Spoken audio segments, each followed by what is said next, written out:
Bonjour à toutes et à tous et merci de préférer les programmes de Bénin Business 24. Voici le sommaire.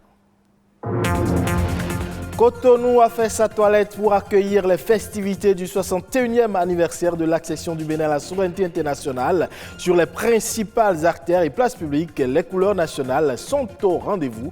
Constat à suivre. Et en plus de ces nouveaux attraits auréolés par l'asphaltage, il est désormais plus facile de mieux s'orienter à Cotonou, cela grâce au plan d'adressage mis en œuvre pour identifier toutes les rues. Enfin, certains médicaments traditionnels font aujourd'hui objet de prescription médicale et sont donc officiellement commercialisés dans les officines pharmaceutiques. Qu'en est-il réellement? Explication à suivre.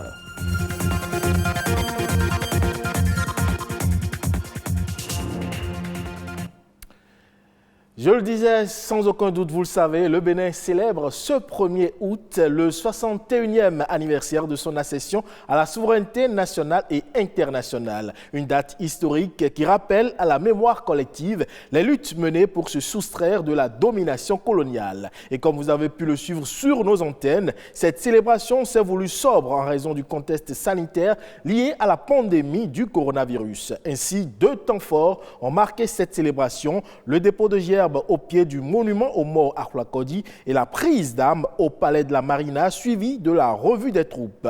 Mais avant, dans la nuit d'hier, le chef de l'État a adressé un message au peuple béninois, un message dans lequel il a appelé les Béninois à travailler encore et encore pour se développer, s'émanciper, pour ne pas dépendre de la charité des autres afin d'être véritablement indépendants. Annonce forte de ce message, c'est la grâce présidentielle accordée aux détenus qui en remplissent les conditions et l'engagement renouvelé du gouvernement à lutter contre les formes de discrimination et violence faites aux femmes et aux filles. Il faut dire qu'à ce jour, le Bénin est reconnu pour l'exemplarité de son processus démocratique entamé en février 1990 suite à la Conférence nationale des forces vives de la nation. Et bien évidemment, Cotonou a fait peau neuve pour ce 61e anniversaire. L'emblème national est posté sur les principales artères et places publiques. Lesquelles places ont d'ailleurs reçu des coups de balai et quelques aménagements. Cotonou aux couleurs et ambiance de la fête, c'est le constat fait ici par Abibat Pio et Émile Azokota. Voilà le visage que présente la ville de Cotonou et ses environs en cette commémoration du 61e anniversaire de l'accession du Bénin à la souveraineté nationale. Les couleurs du drapeau national sont exhibées aux différents carrefours et les citoyens s'activent déjà malgré les restrictions liées à la pandémie de Covid-19, comme c'est le cas ici à Godomé. Déjà, il faut dire que la fête de l'indépendance est une célébration nationale qui a toujours suscité une ferveur populaire. Mais il faut dire que ces 2 dernières années, l'engouement qu'on a toujours observé au niveau de la célébration de la fête de l'indépendance a baissé d'un cran. Lorsqu'il y a ces événements, il y a des étrangers qui viennent et ils viennent constater aussi s'il y a quelque chose qui change. Mais nous avons compris que nous faisons des efforts, mais ça reste à faire. Et c'est suivant ça que vous allez voir maintenant que si vous prenez les rues du 13e, que c'est bien nettoyé et vous pouvez marcher paisiblement sur les trottoirs et les véhicules aussi circulent normalement à là où ils doivent passer. Le 61e anniversaire à l'accession du Bénin à l'indépendance se vit de différentes manières. À Agla, au moment où d'autres citoyens sont affairés pour leurs activités quotidiennes, voici un groupe de sages qui pratiquent leur jeu favori, la belote. Comme vous le voyez, la fête se passe très bien. Nous sommes entre amis autour d'une table de belote. 61 ans, c'est l'âge de la maturité. Lorsque un enfant a 61 ans, c'est qu'il a fini sa vie, il est en train de faire le bilan, corriger un certain nombre de choses afin de rattraper. Nous devions constater que notre pays est à cette étape-là aujourd'hui. Nous avions traversé beaucoup d'étapes et aujourd'hui, il faut nécessairement qu'un bilan se fasse et que nous puissions rattraper nos retards de l'âge juvénile. Donc, c'est ce que nous constatons. Nous devions remercier le chef de l'État qui quand même nous aident à faire ce travail-là. Pour ce 61e anniversaire, le maître mot reste le même que l'année dernière. La plus grande sobriété.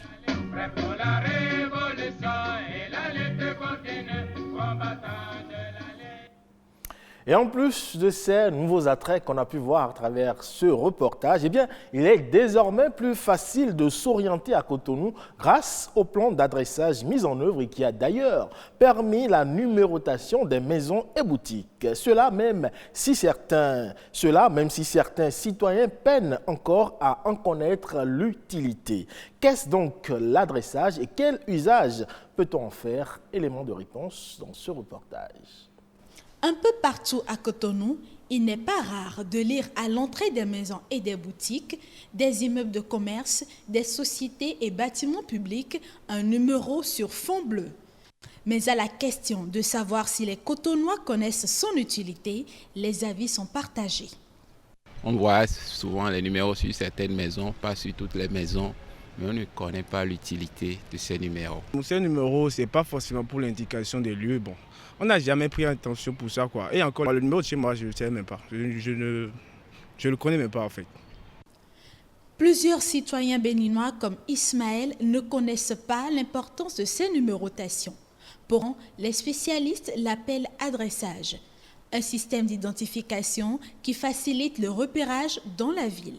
L'adressage permet aux citoyens, aux entreprises, à tous les acteurs de la ville de mieux s'orienter par rapport aux ambulances. Et vous allez constater les interventions d'urgence. Ça permet aux populations d'indiquer avec précision à ces structures de mieux retrouver là où l'incident s'est produit. Comprendre l'adressage semble être une tâche fastidieuse. Et pourtant, pour se retrouver dans une zone par rapport à une adresse, la méthode est simple. Par exemple, derrière moi, vous avez l'entrée 17. Et après, vous avez une entrée qui porte le 39. Ça veut dire que l'entrée qui porte le numéro 39 est à 39 mètres à partir du début de cette rue-là. Et le 17 veut dire que c'est à 17 mètres du début de cette rue. Quelqu'un vous donne son adresse et vous dit qu'il est au numéro 1500, rue 6.144 par exemple. Donc d'abord, le 6 points vous dit qu'il est dans le 6e arrondissement. Le 144 veut dire que la rue là est la rue qui porte le numéro 144e rue de l'arrondissement. Les agents en charge de l'opération d'adressage rencontrent plusieurs difficultés dans leur mission.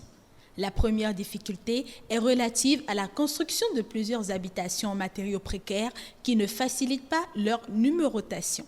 L'autre difficulté aussi est qu'il y a des zones qui ne sont pas encore loties à Cotonou, qu'on n'a pas pu adresser encore.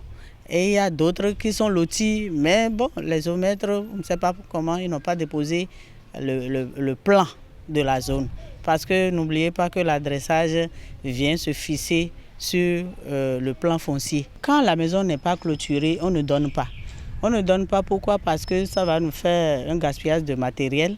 Et comment ça va être utilisé le numéro qu'on leur a donné. Puisque ceux qui y vivent ont une entrée pour rentrer chez eux, mais ils n'ont pas de clôture. Au-delà du fait de faciliter l'indication, l'adressage permet un meilleur contrôle des ressources fiscales de la ville. Les citoyens sont donc invités à se rapprocher de leur municipalité pour obtenir leur adresse ou signaler tous travaux de modification touchant à leur bâtiment. L'opération est gratuite. Merci pour ces précisions. Parlons à présent de la médecine traditionnelle. Selon l'Organisation mondiale de la santé, le recours à cette médecine pourrait faciliter la fourniture des soins de santé aux populations. Au Bénin, certaines pharmacies commercialisent déjà des produits issus de cette médecine. Mais des questions subsistent quant à leur homologation et à leur efficacité. Aristide, docteur en pharmacie, nous éclaire. Les médicaments traditionnels présents dans les pharmacies s'appellent plutôt sous l'appellation les médicaments traditionnels améliorés. Et ces médicaments traditionnels ne peuvent pas se retrouver en pharmacie s'ils n'ont pas une autorisation de mise sur le marché béninois. Du coup, l'État a allégé un peu l'autorisation de mise sur le marché pour ces médicaments et on appelle autorisation allégée de mise sur le marché. Et c'est tous les médicaments traditionnels, normalement se retrouvant en pharmacie, doivent avoir cette autorisation de mise sur le marché de part du ministère de la Santé du Bénin. Dans certains pays, il existe la médecine moderne dans les CHU et la médecine traditionnelle à côté. Et c'est ce qu'on souhaite aussi. C'est une complémentarité, les médicaments traditionnels améliorés et les médicaments dits de spécialité ou les médicaments modernes. Ce n'est pas des concurrents. Chacun reste dans son rôle et chacun se complète à l'autre. On arrive parfois à retrouver sur des ordonnances les deux types de médicaments. Où on met le médicament moderne ou le médicament spécialité, on met après le médicament traditionnel.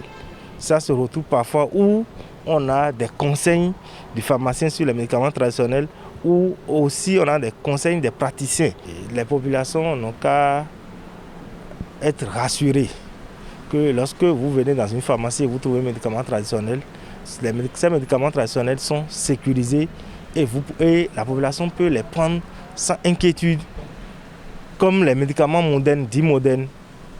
Et nous, notre rôle est d'abord un rôle de santé publique. C'est vrai que ces médicaments ont un coût abordable, mais il ne faut pas négliger ce côté sécurité médicaments. C'est ce que nous portons à la population en leur rassurant que lorsqu'ils rentrent dans une pharmacie et trouvent des médicaments traditionnels, les médicaments traditionnels sont rassurants. C'est mieux qu'en pharmacie, qu'aux abords de la voie, qu'en dehors de la pharmacie. Et on reste dans le domaine de la santé, cette fois-ci hors de nos frontières, pour dire que face à la troisième vague de Covid-19 en Algérie, les autorités ont sévèrement durci les mesures interdisant notamment l'accès à des plages. Et d'ailleurs, elles ont promis également accélérer la campagne de vaccination qui a pris du retard. Précision ici avec nos confrères de France 24. Devant cette usine, ces Algériens attendent des bouteilles d'oxygène. Une ressource devenue rare dans les hôpitaux du pays, pourtant indispensable pour les malades du Covid-19. Nous sommes venus chercher des bouteilles d'oxygène pour les personnes qui sont en difficulté. Ici, ils font une bonne action. Ils en distribuent gratuitement. Une scène impensable il y a peine 15 jours. La quantité d'oxygène produite en Algérie suffisait à répondre aux besoins. Mi-juillet, le pays en avait même fait don à la Tunisie, alors en proie à une grave pénurie. Mais la propagation du variant Delta et un relâchement dans le respect des mesures sanitaires ont eu pour conséquence une hausse considérable des contaminations et des hospitalisations sur le territoire. 1927 nouveaux cas pour la journée de mercredi selon les autorités. Un record largement sous-évalué pour les professionnels qui estiment à 30 000 le nombre de contaminations quotidiennes. Pour désengorger les hôpitaux saturés, de nouveaux centres sont ouverts pour accueillir le flux de malades, comme ici à Oran. Les autorités veulent aussi accélérer la vaccination. Moins de 6% de la population a reçu sa première dose. Ce que j'ai appris des médecins et des spécialistes de la santé m'a finalement convaincu. Et je dois dire que le vaccin est maintenant nécessaire. C'est une obligation. J'avais des craintes sur la fiabilité du vaccin. Je suis une vieille femme, j'avais peur. Mais plus maintenant. Aujourd'hui, je me sens soulagée. De nombreuses personnes ont été vaccinées. Depuis lundi, les restrictions ont été durcies en Algérie avec un couvre-feu pour 10 jours dans 35 des 58 préfectures du pays. Les lieux de loisirs, les salles de sport y sont aussi fermés et l'accès aux plages interdit. Et voilà qui met un terme à ce 12h45 que vous pouvez retrouver sur le site de l'ORTB, www.ortb.bj. Portez-vous bien et bonne fête de l'indépendance.